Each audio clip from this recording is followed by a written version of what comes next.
The crystalline palace floated in the darkness of space, orbiting two bright suns that painted everything in shades of gold and amber.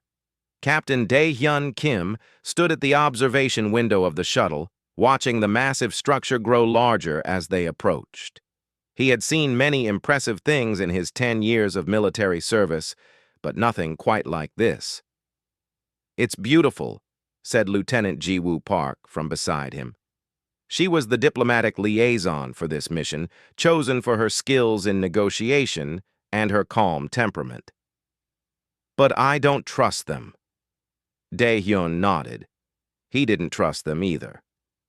The Vathir Empire had ruled this section of the galaxy for thousands of years. They were warriors, conquerors, and they looked down on everyone else. Humanity was new to the galactic stage, and the Vathir made no secret of their contempt for the soft creatures from Earth. "Remember the briefing?" Dae-hyun said quietly. "We smile, we bow, we don't start trouble. We're here to make friends, not enemies." Ji-woo smiled slightly. "You're telling me that? You're the one with the temper." "I've learned control," Dae-hyun replied, though he knew she was right. He had fought in too many battles, lost too many friends. Sometimes the anger still lived inside him, waiting for a spark. The shuttle docked with a soft thump. The doors opened, and a blast of cold air rushed in. Dae-hyun straightened his uniform and walked down the ramp with Ji-woo at his side. Behind them came Dr. Haewon Choi, their science officer, and 3 security personnel. The receiving chamber was enormous. The floor was made of some kind of smooth black stone that reflected like a mirror. Pillars of crystal rose up to a ceiling so high it disappeared into shadows. And standing in the center of it all was Princess Ara Lin. She was tall, nearly 7 feet, with skin that shimmered like polished copper. Her eyes were bright yellow, with vertical pupils like a cat. She wore armor that looked both ceremonial and functional, decorated with symbols Dae-hyun didn't recognize. 2 long braids of silver hair fell past her shoulders. "Humans," she said, and her voice echoed through the chamber. She spoke in perfect English, though her accent made each word sound harsh and clipped. "Welcome to the Vathir Empire. I am Princess Ara Lin, daughter of Emperor Vorketh." Dae-hyun and his team bowed as they had practiced. "We are honored by your greeting, Princess," Ji-woo said smoothly. "We come in peace, seeking friendship between our peoples." Ara Lin's mouth curved into something that might have been a smile, but there was no warmth in it. "Peace. Yes. We have heard much about human peace, how you ended your own wars, how you valued diplomacy over strength." She began to walk in a slow circle around them. "Tell me, Captain Kim, how many battles have you fought?" Dae-hyun met her gaze steadily. "Enough to know that war should be the last option, not the first." "Interesting," Ara Lin said. "We believe that a warrior who has never been tested cannot be trusted. Strength must be proven, not claimed."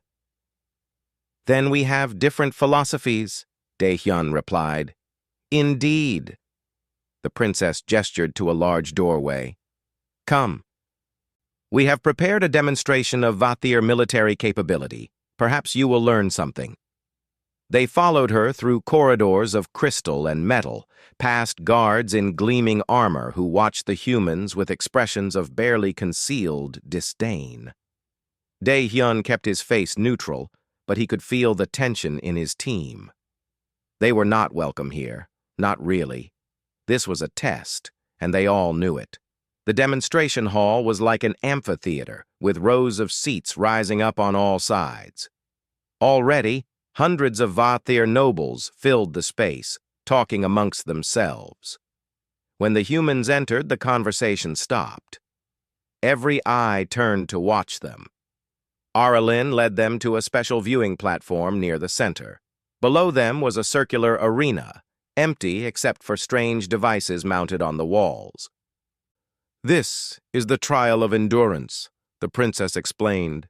It is how we test our warriors, how we separate the strong from the weak. As she spoke, holographic images flickered to life in the arena. Dae-hyun watched as simulated creatures appeared, fighting against what looked like recorded warriors. The creatures were vicious, fast, and deadly. The warriors fought with incredible skill, but many fell before the creatures were defeated. Each trial lasts 1 hour, Lin continued. The warrior must survive against increasingly difficult challenges. Pain is part of the test. Fear is part of the test. The question is simple. Will you break, or will you endure? Ji-woo shifted uncomfortably. Dae-hyun could see where this was going. In the spirit of cultural exchange, the princess said, and now her smile was definitely not friendly, we invite one of you to participate, to show us what human warriors are made of. The amphitheater went silent. Every Vathir was watching, waiting. Ji-woo started to speak. Princess, we appreciate the offer, but this is a diplomatic mission. We're not here to— You're afraid, Lin interrupted. Her voice carried across the entire hall. I understand. You are from a soft world, a safe world. You have not been tested as we have been tested. Dae-hyun felt something cold settle in his stomach. This was an insult, carefully delivered. If they refused, they would be seen as cowards. Word would spread through the empire. Humanity would be dismissed as weak.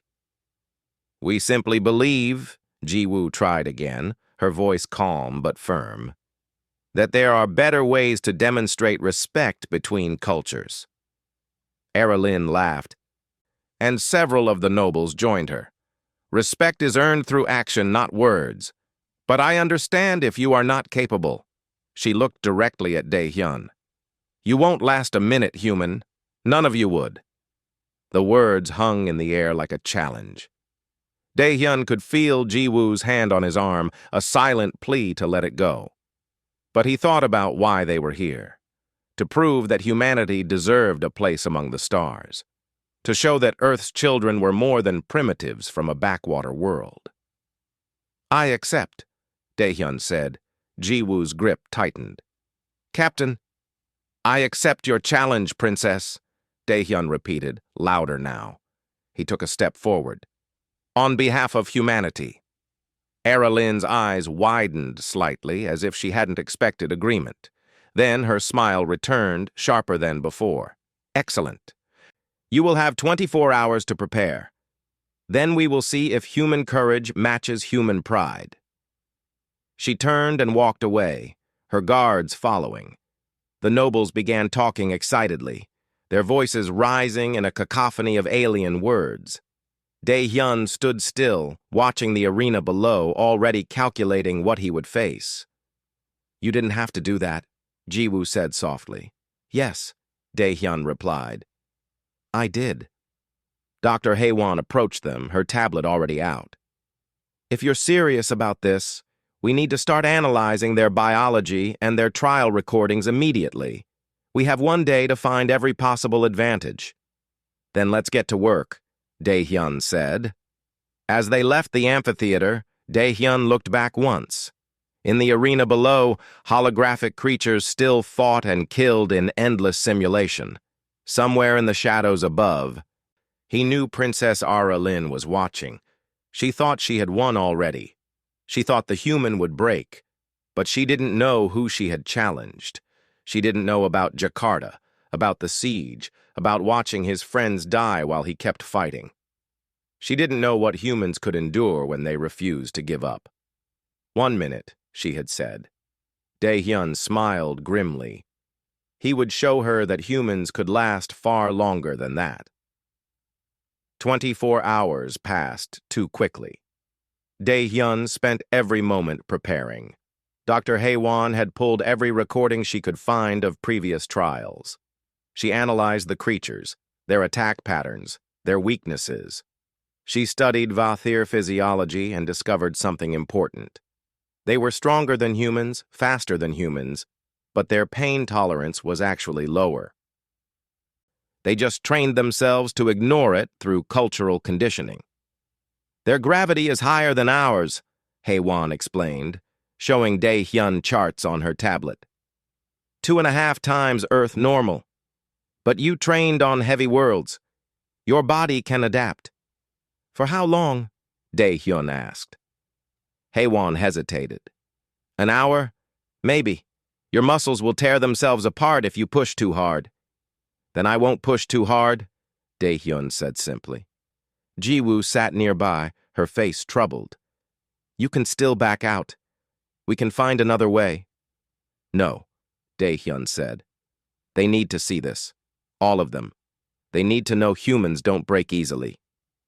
Now, standing at the entrance to the arena, Dae-hyun took a deep breath. The amphitheater was completely full. Thousands of Vathir nobles sat in the rising seats, all watching him. Their yellow eyes gleamed in the strange light. Their conversations created a low rumble like distant thunder. Princess Aralyn sat on a raised throne near the center of the viewing area. She looked bored already, as if the outcome was decided before it began. Next to her sat several other Vathir in elaborate armor, generals, Dae-hyun guessed, or other members of the royal family. A Vathir official approached him. You understand the rules, human? Survive for 1 hour, Dae-hyun said. Don't give up. Don't lose consciousness. Correct. If you wish to surrender, simply speak the word clearly. There is no shame in knowing your limits. The official's tone suggested he thought Dae-hyun would be speaking that word very soon. I understand, Dae-hyun said. The official gestured to the arena entrance. Then begin. Dae-hyun walked forward. The arena was a perfect circle, about 100 meters across. The floor looked like sand, but when he stepped on it, it felt solid. The walls were covered in the devices he had seen before, holographic projectors and gravity generators. Above, the ceiling was transparent crystal, showing the 2 suns burning in space. He moved to the center and waited. His heart was beating fast, but his mind was calm. He had been in combat before. He knew how to control his fear and use it. A horn sounded, deep and resonating. The trial had begun. The arena floor shimmered, and suddenly Dae-hyun was standing in a jungle. Thick vines hung from tall trees. The air became hot and humid. It was a perfect hologram, indistinguishable from reality. And moving through the undergrowth, he saw them. 6 creatures, each the size of a large dog, with 6 legs and scales that reflected the filtered sunlight. Their mouths were filled with curved teeth, and when they hissed, he saw venom dripping from their fangs. The crowd above leaned forward. This was the first test, the easy one. Most warriors killed these creatures quickly and moved on. The Vathir wanted to see what the human would do. The creatures circled him, moving with coordinated intelligence. Pack hunters. Dae-hyun didn't have any weapons except his body and his mind. He scanned the environment quickly. Trees, vines, uneven ground. The first creature lunged. Dae-hyun sidestepped, letting it pass and grabbed a thick vine hanging nearby. The second and third creatures attacked together. He swung on the vine, lifting himself above their snapping jaws, then dropped behind them. Before they could turn, he kicked the closest one hard in its side, feeling ribs crack under his boot. The creature shrieked and stumbled. The others backed away, reassessing. They hadn't expected prey that fought back effectively. Dae-hyun didn't give them time to adapt. He charged the injured one and finished it with another hard strike. Now there were 5.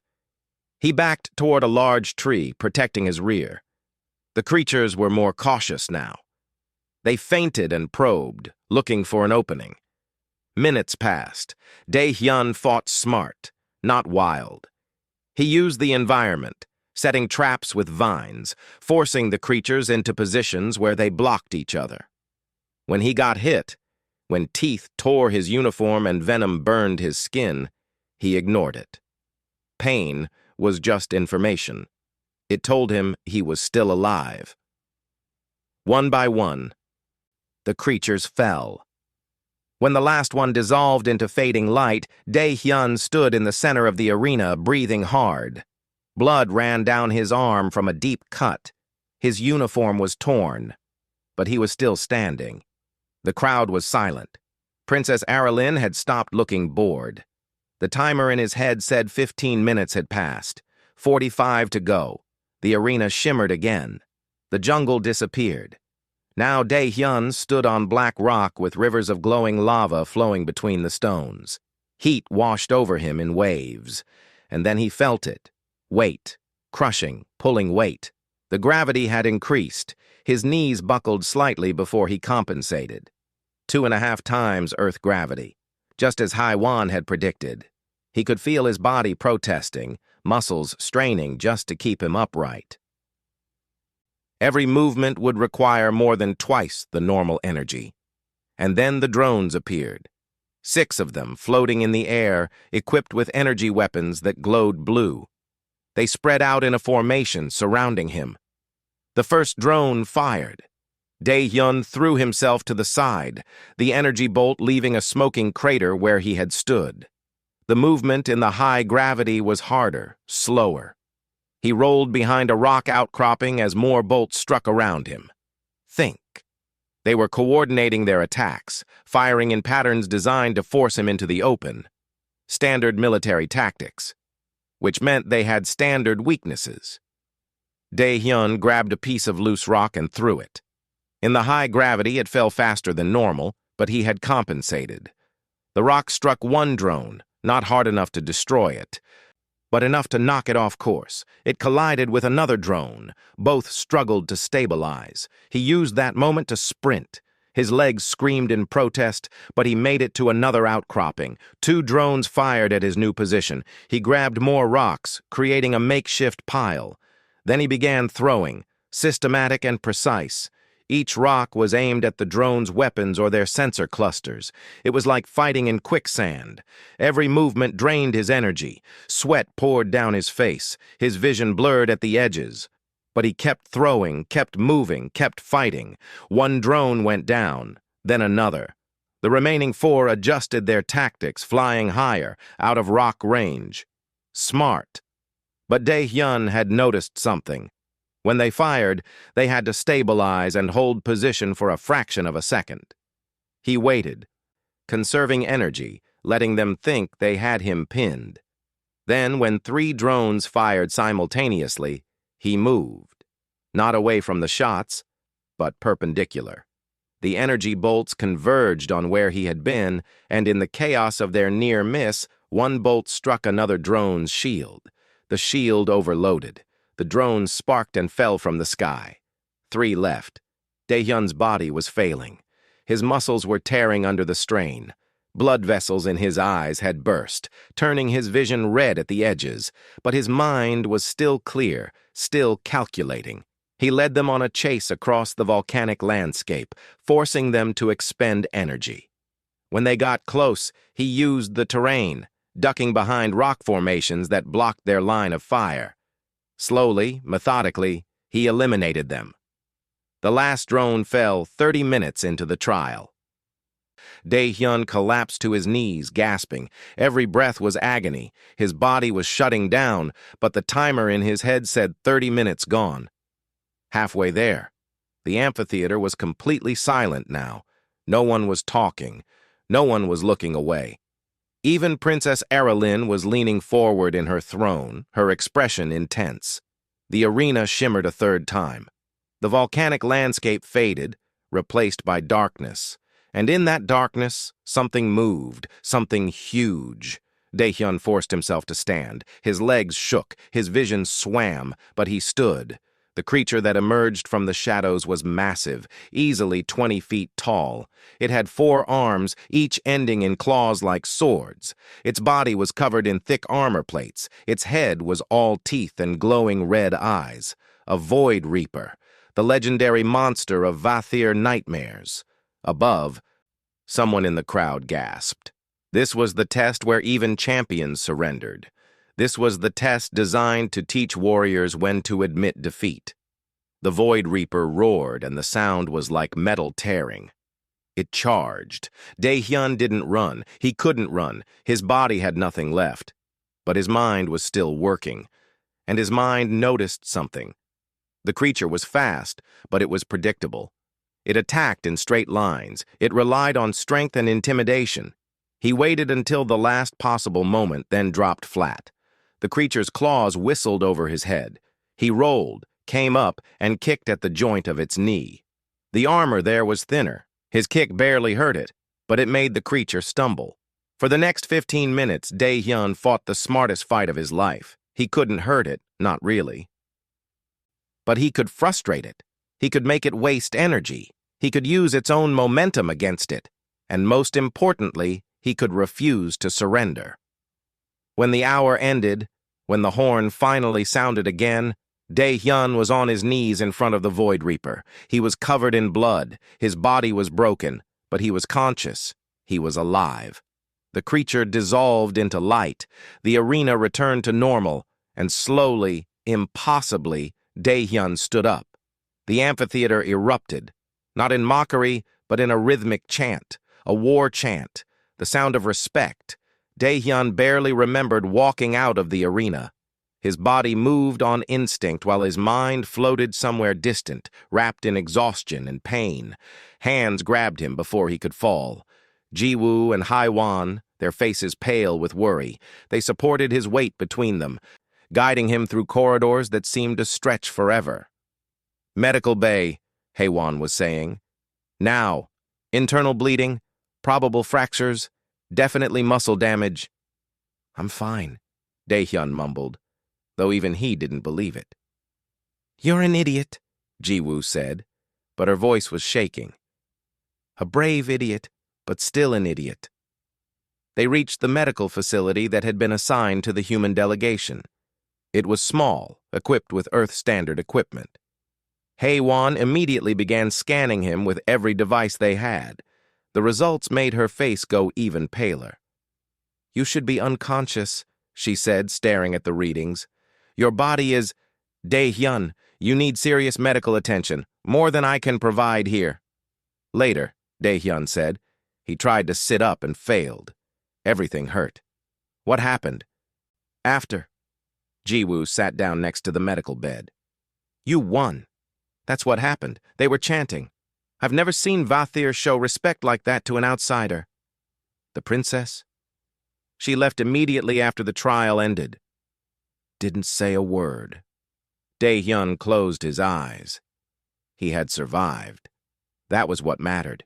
He had shown them that humans could endure. But something in Ji-woo's voice suggested there were complications. "What else?" he asked. Ji-woo and Hai-wan exchanged glances. "The Emperor wants to meet with you," Ji-woo said carefully. "Tomorrow. It's a formal audience." "That's good, right? We wanted their attention." "We wanted their respect," Ji-woo corrected. "But now we've also shown them we're potentially dangerous. There are two ways they could interpret what you did. Either we're worthy allies, or we're threats that need to be controlled." Dae-hyun forced his eyes open. "Then tomorrow we convince them we're allies." "Tomorrow you rest," Hai-wan said firmly, pressing a medical injector against his neck. "This is for the pain and to start healing. Sleep now, politics later." The medication hit his system, and darkness pulled him down. He dreamed of Jakarta, of smoke and screams and the faces of friends who didn't make it out. He woke several times, confused about where he was, his hands reaching for weapons that weren't there. Each time, Hai-wan was nearby, monitoring his condition, speaking soft words until he calmed. Morning came too quickly. Dae-hyun woke to find his body wrapped in regenerative bandages, and his pain reduced to a dull ache instead of sharp agony. Hai-wan's medicines had worked faster than standard treatment. He could move again, though carefully. "The audience is in 2 hours," Ji-woo informed him. She helped him into a fresh uniform. "I've prepared talking points. We emphasize cooperation, mutual benefit, cultural exchange. We don't mention how you almost died yesterday." "Agreed," Dae-hyun said. They walked through the Crystal Palace with an escort of Vathir guards. These guards were different from before. They didn't look at the humans with contempt anymore. Now their expressions were neutral, almost curious. Word had spread. The throne room was massive. The ceiling arched high overhead, decorated with murals showing Vathir military victories. The floor was that same reflective black stone, and at the far end, on a throne that seemed carved from a single piece of amber crystal, sat Emperor Vorkath. He was even larger than his daughter, nearly 8 feet tall, with silver hair and scars marking his copper skin. His armor was ornate but showed signs of real use. This was not a ceremonial ruler. This was a warrior king. Princess Aralyn stood to his right. She wore different armor today, less decorative, more practical. When her eyes met Dae-hyun's, something flickered in them. Not anger, something else. Recognition, maybe, or reassessment. "Captain Dae-hyun Kim!" The Emperor's voice boomed across the throne room. "Approach." Dae-hyun walked forward, Ji-woo at his side. They stopped at the appropriate distance and bowed. "You have done something remarkable," Vorkath continued. "In 3,000 years of the trial of endurance, only 17 outsiders have attempted it.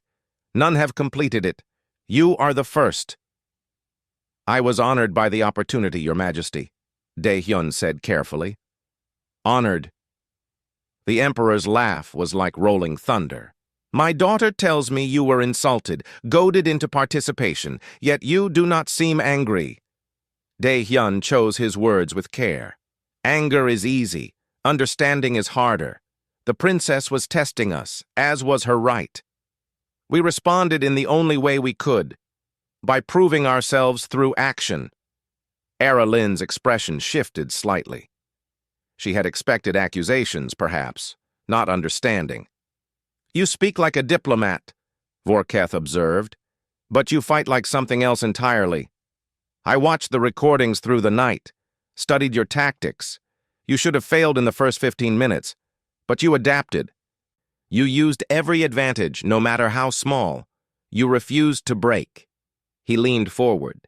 "Tell me, Captain, what drives such stubbornness? Pride? Duty?" Dae-hyun thought about Jakarta again, about promises made to dying friends. "Survival," he said finally. "Humanity learned a long time ago that we're not the strongest species. We're not the fastest. We don't have natural armor or claws or venom. All we have is our refusal to give up. When everything else fails, that's what keeps us alive." Silence filled the throne room.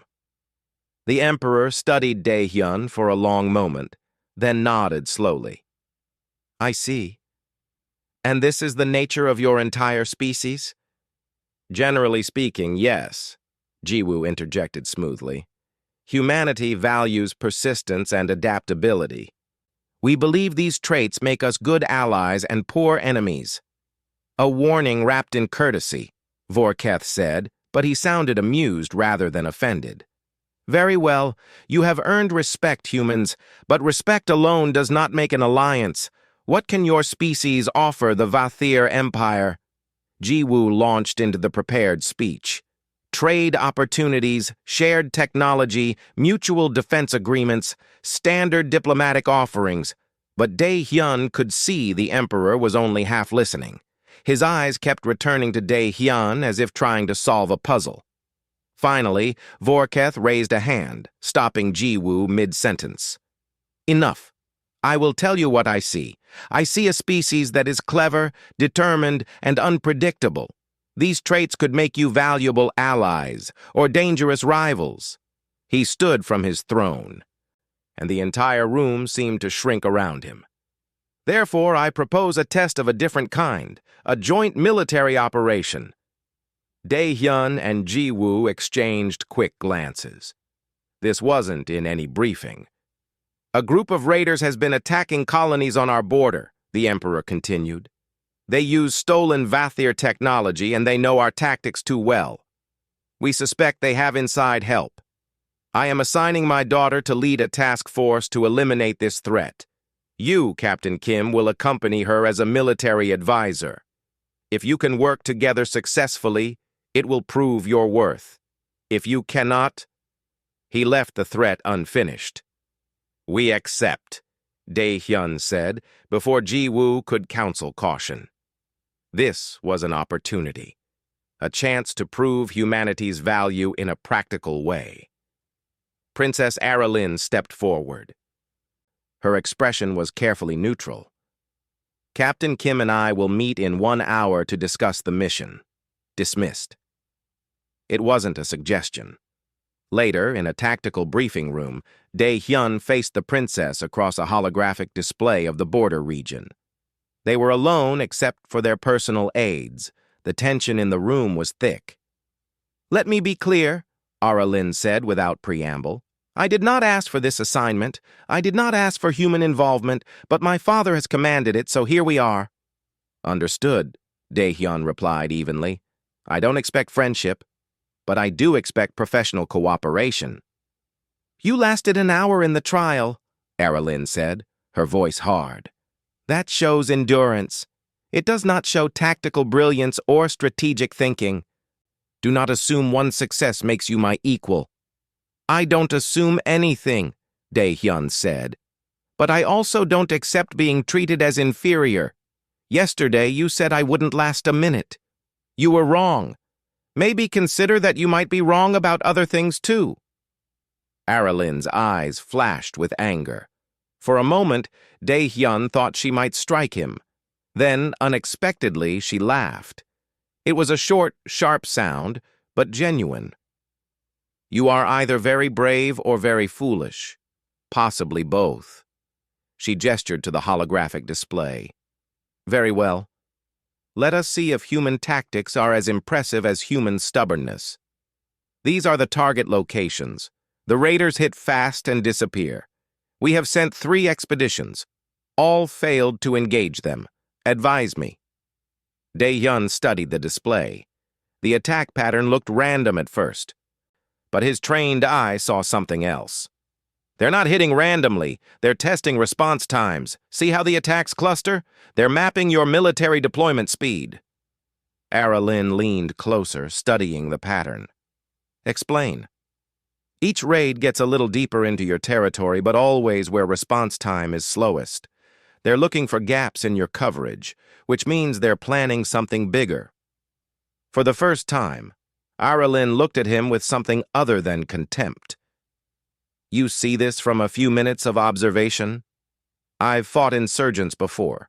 Different galaxy, same tactics." Dae-hyun highlighted several locations on the map. "If I'm right, their next target will be here.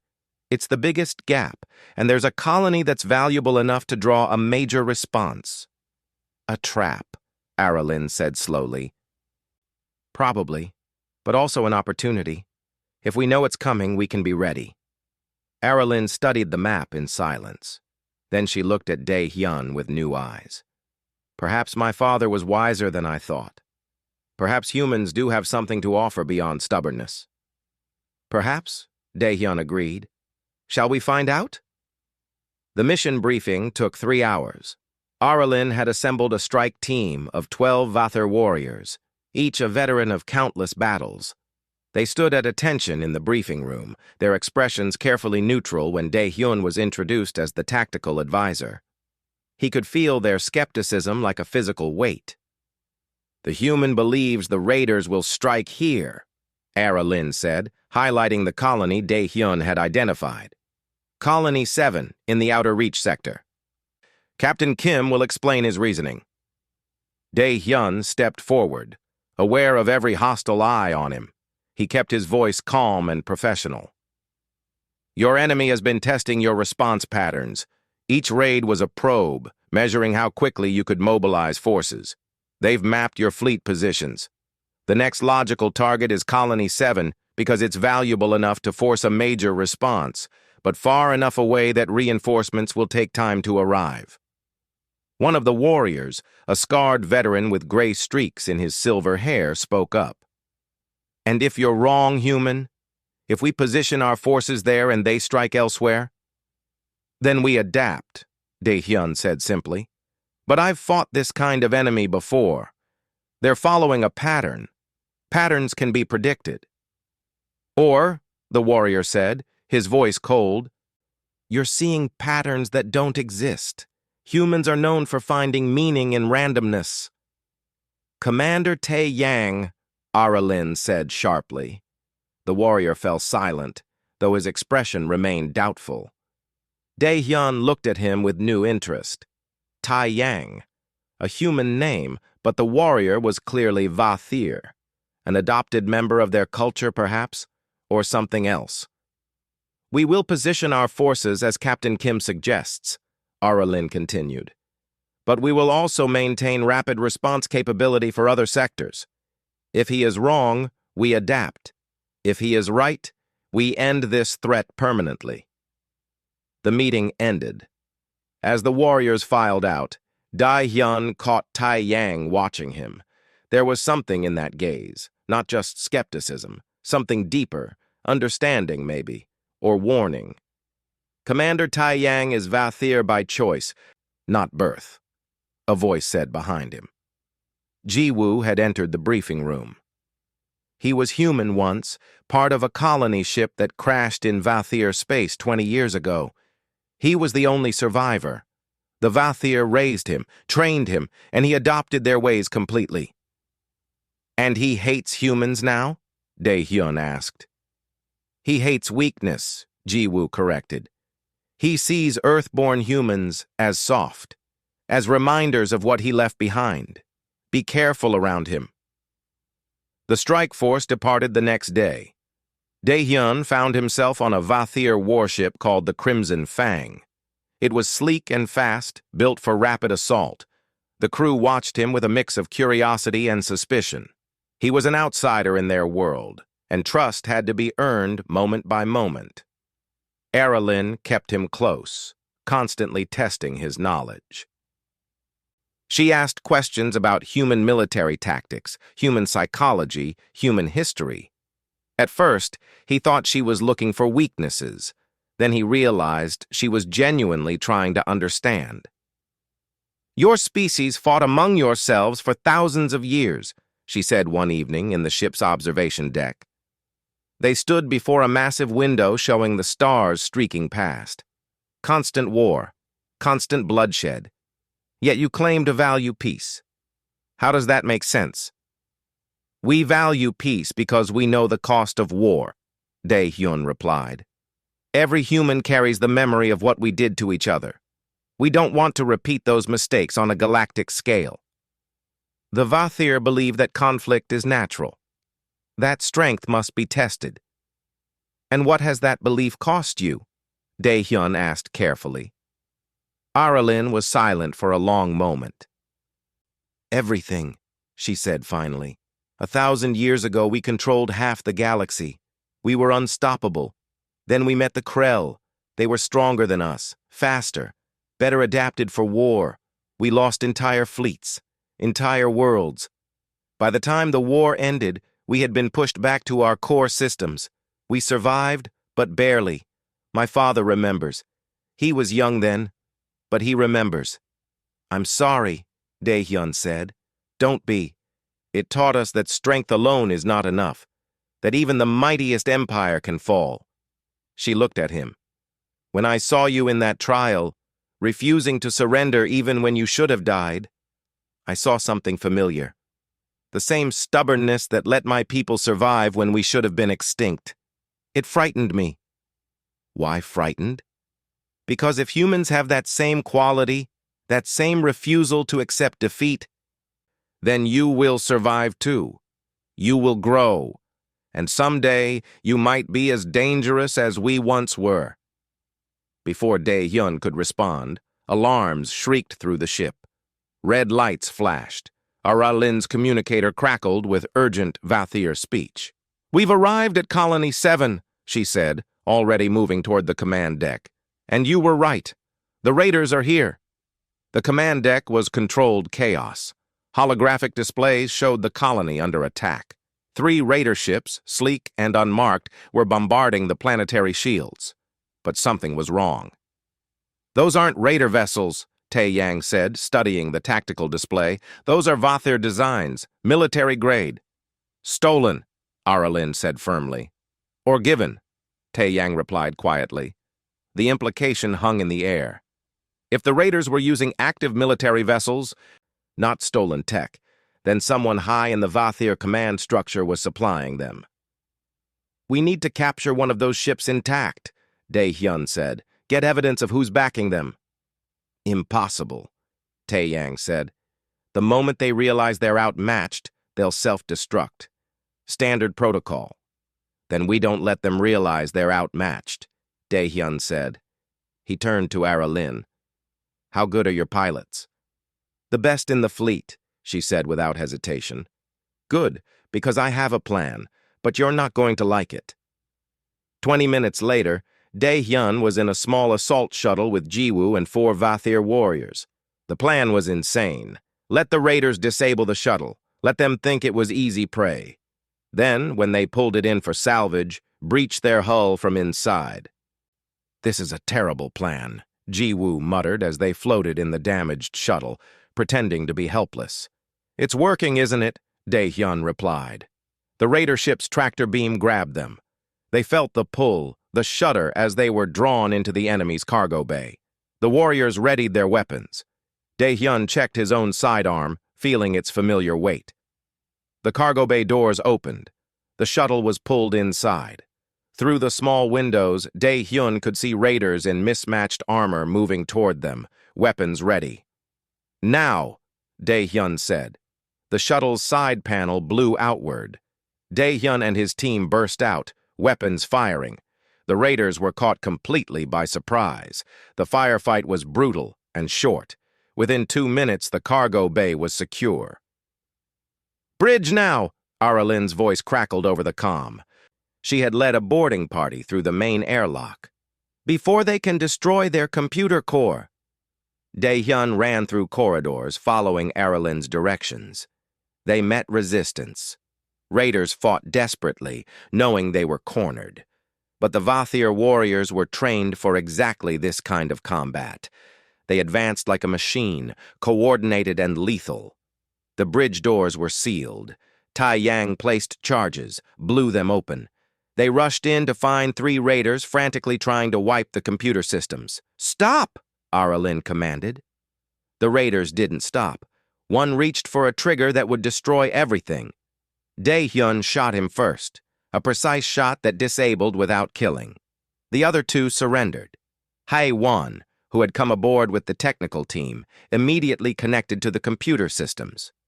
Her fingers flew across her tablet. "I'm pulling the data now. Communications logs, financial transfers, encrypted orders." Her eyes widened. "Aralyn, you need to see this." The princess looked at the screen. Her face went pale, then flushed with anger. "No, this cannot be." "What is it?" Dae-hyun asked. Aralyn's voice was hollow. "The raiders are funded by Chancellor Kael'vor. He's been supplying them with ships, intelligence, everything. He's one of my father's most trusted advisors." "Why would he do this?" Jiwoo asked. Tae Yang answered, his voice grim. "Because he opposes the human alliance. He sees Earth as a threat. These raids were meant to distract the military, keep us focused inward. While we chase pirates, we ignore the humans." "But the peace summit is in 3 days," Aralyn said slowly, horror dawning in her eyes. "My father and the entire human delegation in one place. If Kael'vor is willing to fund pirates, then he might be willing to do worse," Dae-hyun finished. "We need to get back, now." The return journey took 18 hours at maximum speed. Aralyn sent encrypted messages ahead, but she didn't know who to trust. If Kael'vor had been operating under their noses this long, he had to have other allies in high positions. "We can't accuse him without proof," Jiwoo said. "And even with the data, he'll claim it was fabricated. We need to catch him in the act." "Then we will," Dae-hyun said. He looked at Aralyn. Your father trusts you.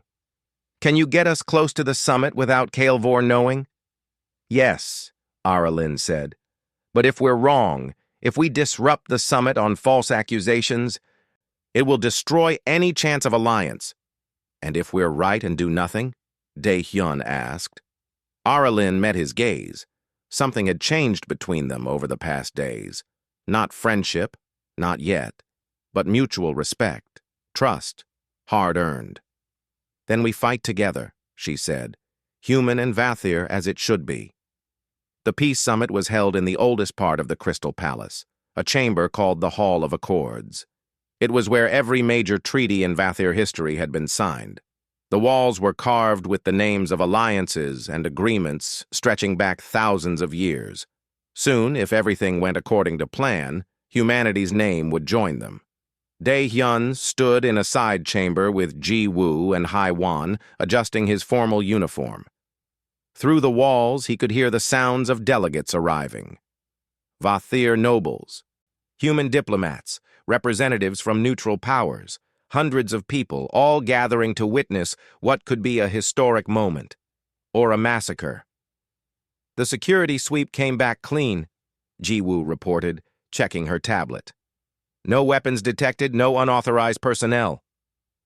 Kael'vor is too smart to bring weapons openly, Dae-hyun said. He was thinking through possibilities. The attack will come from somewhere unexpected, something that looks normal until it's too late. Aralyn entered the chamber, wearing ceremonial armor that gleamed like copper fire. My father is ready. The ceremony begins in 10 minutes. She looked at Dae-hyun. Tae-yang and his unit are positioned throughout the hall, dressed as honor guards. If anything happens, they'll respond immediately. And Kael'vor? Present, acting perfectly normal. He even congratulated me on the successful mission against the raiders. Her voice was bitter. He's either innocent or he's the best actor in the Empire. We need to trust the evidence, Hai-wan said quietly. She had spent the journey analyzing every piece of data from the raider ship. The money trail is clear. The orders were encrypted, but they all trace back to him. Then we watch, Dae-hyun said. And we wait. The Hall of Accords was breathtaking. The ceiling was transparent crystal showing the two suns, their light painting everything in gold and amber. The floor was polished black stone inlaid with silver symbols. Seats rose in tiers on all sides, already filled with witnesses.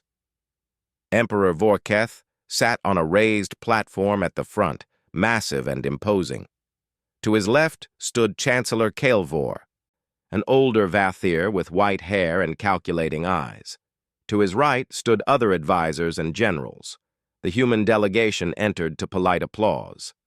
Ambassador Sung-ho Park, Earth's chief diplomat, led them. He was an older man with gray hair and a kind face, but Dae-hyun knew he had been a general before becoming a diplomat. He understood what was at stake. The ceremony began with traditional Vathir songs, deep chants that spoke of honor and alliance.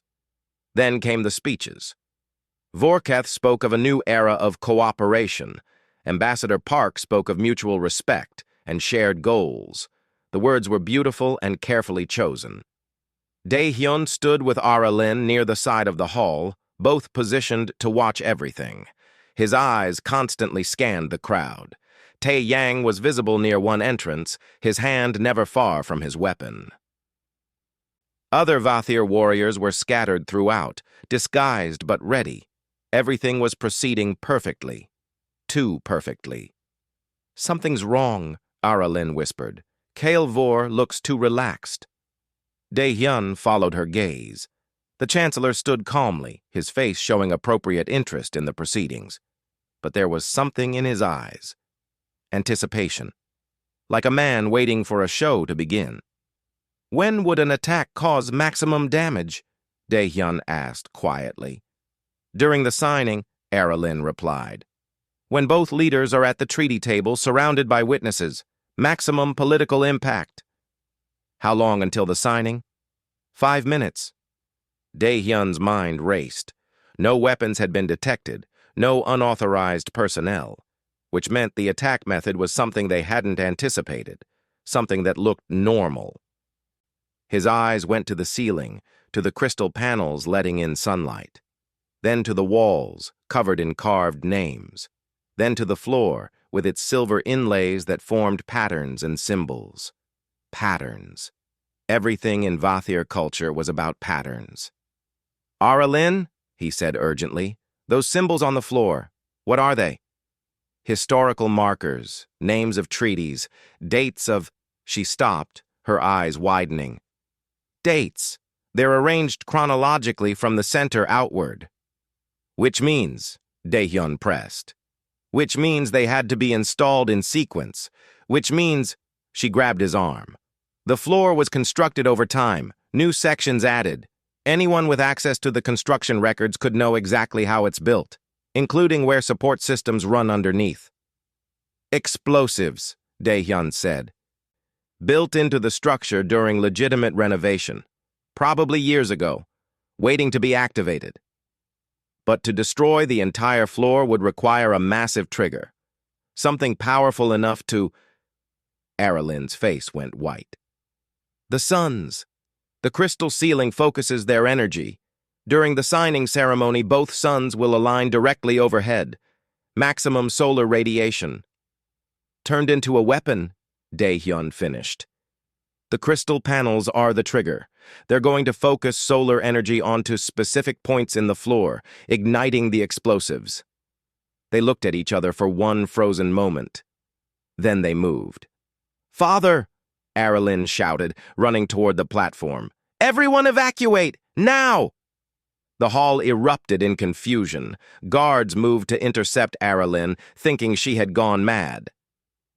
Daehyun saw Kael'vor's expression change from calm to alarm to cold calculation in an instant. "Stop her!" the Chancellor commanded. "She's been compromised by the humans. She's trying to sabotage the summit." Vathir guards grabbed Aralyn. She struggled, trying to reach her father. Daehyun drew his sidearm, but 20 weapons immediately pointed at him. "Everyone stay calm," Ambassador Park said, his voice carrying authority. "Let's discuss this rationally."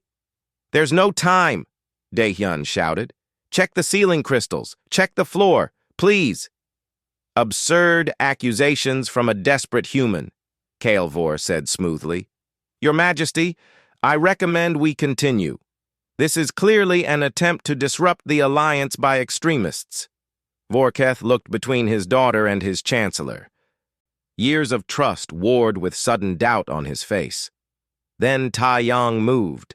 He pulled out a scanning device and pointed it at the ceiling crystals. His face went pale. "He's right. The crystals have been modified. They're energy capacitors, charged and ready to discharge." Everything happened at once. Kael'vor drew a hidden weapon from his robes. Several guards revealed themselves as his conspirators. Daehyun threw himself at Ambassador Park, knocking the older man out of the line of fire as energy bolts began flying. "Traitor!" Vorketh roared, rising from his throne. "Patriot!" Kael'vor shouted back. "These humans will destroy us like the Krell did. I'm saving the Empire!" He activated something on his wrist. Above, the crystals began to glow, focusing sunlight into coherent beams. The floor beneath the treaty table started to glow red-hot. Aralyn broke free from her captors and ran, not away from danger, but toward it. She grabbed the treaty documents from the table just as the floor exploded in flames. The shockwave threw her backward. Daehyun caught her, both of them crashing to the ground. The hall was chaos. Fire spread from the center. Sections of floor collapsed. People screamed and ran for the exits. But the conspirators had sealed most of the doors, trapping everyone inside. Daehyun pulled Aralyn to her feet. "Can you fight?" "Always," she said, blood running from a cut on her forehead. They moved together, a human and a Vathir, fighting their way toward Kael'vor. The Chancellor had barricaded himself behind a group of loyal guards, using them as shields. His weapon was military-grade, powerful enough to punch through armor. "This is pointless!" Kael'vor shouted. "The floor is rigged throughout. In minutes, this entire hall will collapse. Everyone will die, and the humans will be blamed. Then we have minutes to stop you, Ara Lin shouted back. Tae Yang appeared beside them, his rifle ready. I can reach the control panel for the ceiling crystals. If I can shut down the energy focus, the explosions will stop. Do it, Dae-hyun said. We'll cover you. What followed was the most intense firefight of Dae-hyun's life. He and Ara Lin fought in perfect coordination, her strength and his tactics combining into something greater than either alone. They advanced on Kaelvor's position, while Tae Yang circled toward the control panel. Vathir warriors, realizing what was happening, joined them. The conspirators were outnumbered but desperate. Energy bolts crossed the burning hall. The floor continued to crack and collapse. Dae-hyun saw Kaelvor aiming at Tae Yang, who was focused on the control panel. No time to shout a warning. Dae-hyun threw himself forward, intercepting the shot.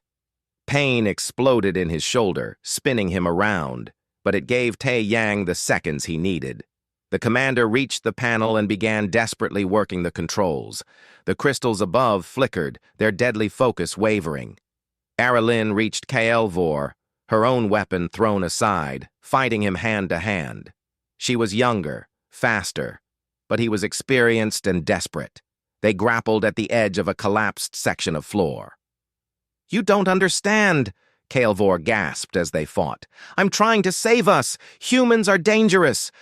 They'll consume everything. Humans are allies, Ara Lin replied, striking him hard. Something you'll never understand. Kaelvor pulled a final weapon, a small device from his belt. A dead man's trigger. Then we all die together. He pressed it. Nothing happened. Looking for this? Haewon's voice came from above. She stood at a balcony access point, holding up a small component. I removed the receiver from the explosive network an hour ago. Your backup plan is dead. Kaelvor's face went slack with disbelief. Then rage. He lunged at Ara Lin with just his hands, trying to drag her over the edge. She caught his wrist, twisted, and threw him. The Chancellor fell into the collapsed section, disappearing into flames. Above, the crystals went dark as Tae Yang shut down the system. The floor stopped exploding. Emergency systems activated, dousing the fires. The surviving conspirators surrendered. Dae-hyun sat against a wall, holding his bleeding shoulder. Ara Lin dropped beside him, exhausted. You saved Tae Yang, she said. Took the shot meant for him. He was saving everyone else, Dae-hyun replied through gritted teeth. Seemed worth it. Emperor Vorketh approached, his armor scorched but his bearing still commanding. Captain Kim, my daughter, you have saved not just this summit, but possibly the Empire itself. The evidence against Kaelvor and his faction will be examined. Justice will be served. He looked between them. And the alliance will proceed. You have proven beyond doubt that humans and Vathir can stand together. 1 minute, Ara Lin said suddenly, looking at Dae-hyun. When he looked confused, she smiled slightly. You remember? I said you wouldn't last 1 minute, but you lasted through an impossible trial. You lasted through a conspiracy. You lasted through a battle that should have killed us all. She offered her hand, the formal warrior's salute. I was wrong about humans, about you, and I'm grateful for it. Dae-hyun took her hand, and I learned that Vathir honor isn't about pride. It's about standing for what's right, even when it costs everything. They helped each other stand, both wounded but alive. 3 weeks later, after investigations and trials, after conspirators were punished and reforms were made, the peace treaty was finally signed. Not in the damaged Hall of Accords, but in a new chamber built by human and Vathir workers together. Dae-hyun stood beside Ara Lin as their leaders signed the documents. His shoulder was healed, though it would scar. That was fine. All the best stories left scars. What will you do now? Ara Lin asked. Return to Earth? Eventually, Dae-hyun said, but I've been asked to stay as a military liaison, help train joint human Vathir units. Someone has to teach your warriors that there's more than one way to win a fight.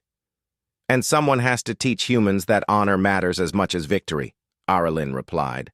I've been assigned the same position. It seems we'll be working together. Could be worse, Dae-hyun said with a slight smile. Could be better, Aralyn replied, but she was smiling too. In the audience, Haewon, Ji-woo, and Tae-yang watched the ceremony. The alliance was real now, written in ink and sealed with blood. Humanity had proven itself among the stars. Not as conquerors, not as victims, but as survivors who refused to break. As the signing concluded and applause filled the chamber, Dae-hyun looked at the treaty document. His species' name was now carved into galactic history. Future generations would know that humanity had earned its place not through strength or technology, but through sheer stubborn refusal to give up. Princess Aralyn had been right about one thing. He hadn't lasted just 1 minute. He had lasted exactly as long as necessary, and that made all the difference. Outside the window, Earth shone in the distance, a small blue marble among countless stars. But it wasn't small anymore. Not really. Not when its children could stand beside ancient empires as equals. The human story among the stars had just begun.